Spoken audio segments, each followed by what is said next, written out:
Little Johnny lives on a farm in a small village where his family rear chickens.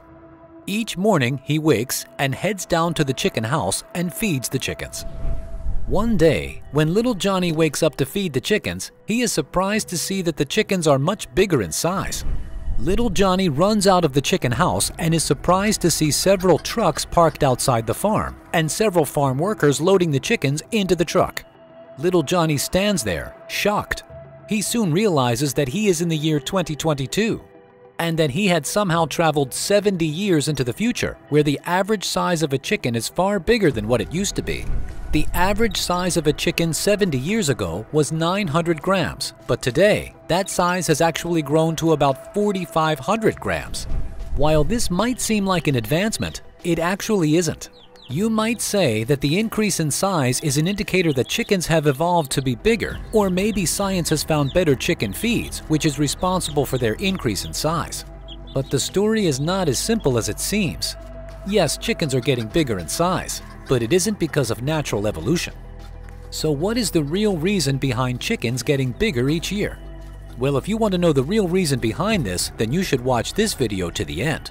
But before we go further into our chicken mystery, give this video a thumbs up and don't forget to subscribe. One of the basic principles of economics is the cost and benefit principle. This principle states that people want to maximize the ratio of their benefits while reducing the cost. If you are offered the chance to get the same outcome using less resources, would you not take it? I mean, nobody wants to keep spending more only to get less in return. We want to spend more for more value. If we go into a store to buy something today and then return next week to get the same thing, only to hear that the price has gone up, we would most likely leave there disgruntled and probably opt for something similar but at a price we can afford. Each year, prices of goods keep going up, and each day, the amount of things we can purchase reduces. We spend more money, but buy less. So you might be wondering how this affects chickens' increase in size. Well, we will get to that soon. But first, let's talk a little about the supply chain. The simplest supply chain has the producer and the consumer. The producer makes the goods, and the consumer, well, consumes the goods. While it might seem like the producers are the ones at the top of the chain, the reality is that it's the consumer that determines what a producer makes and how frequently they produce. According to the principle of demand and supply, the more a product is demanded, the more pressure it puts on the producer to produce. A producer is obligated to produce enough to meet the demand if they don't want to run out of business. But what then happens when the producer cannot meet up with the demand of the consumer? Well, you might say the producer should find ways to meet the demand, right? But it is not as simple as it sounds. A producer produces goods that will give them the best profit. I mean, nobody wants to run at a loss. So what happens when the cost of producing a good increases to the point where the goods a producer makes can only be sold at ridiculously expensive prices if they really want to make profit?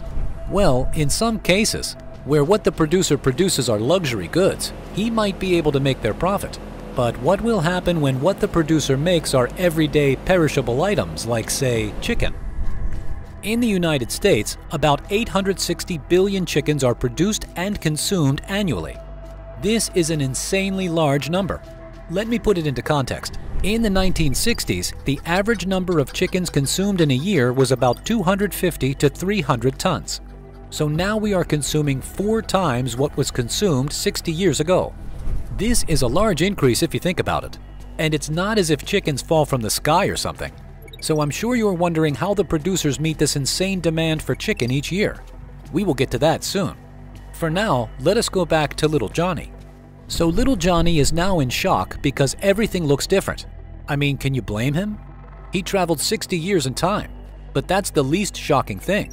Little Johnny soon realizes that less time is spent rearing a chicken before they are sent to the slaughter.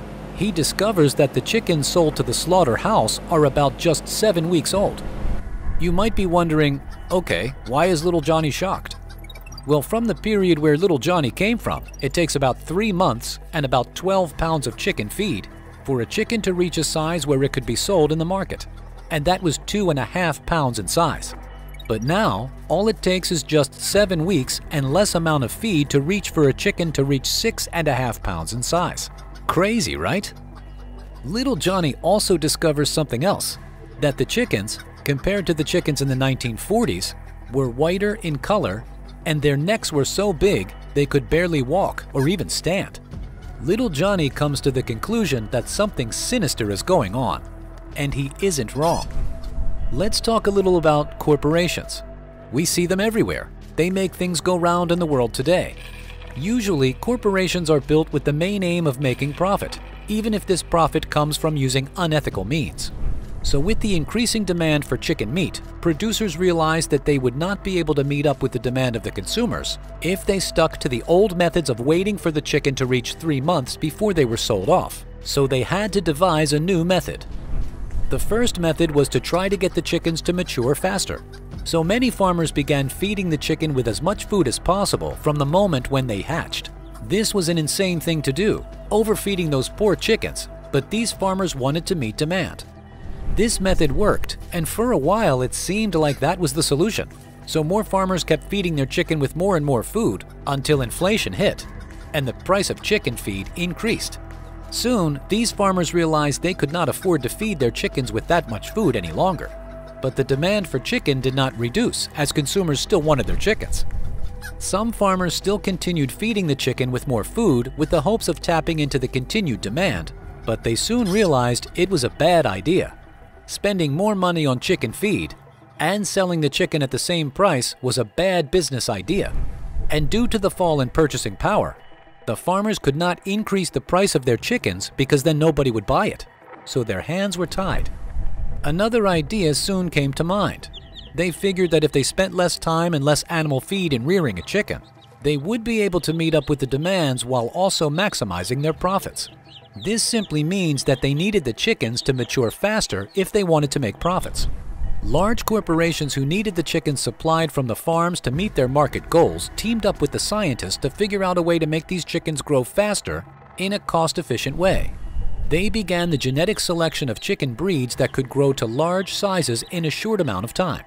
They were also able to come up with special feeds that allowed the chickens to mature faster. And this method seemed like the solution, because soon chickens were maturing faster, getting bigger each day, and farmers and corporations were able to meet the demand.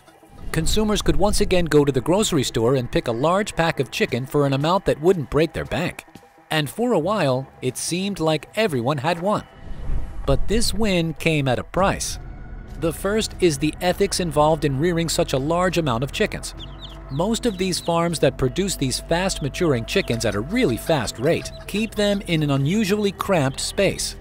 The average chicken house in the United States holds about 25,000 to 36,000 chicks at a point.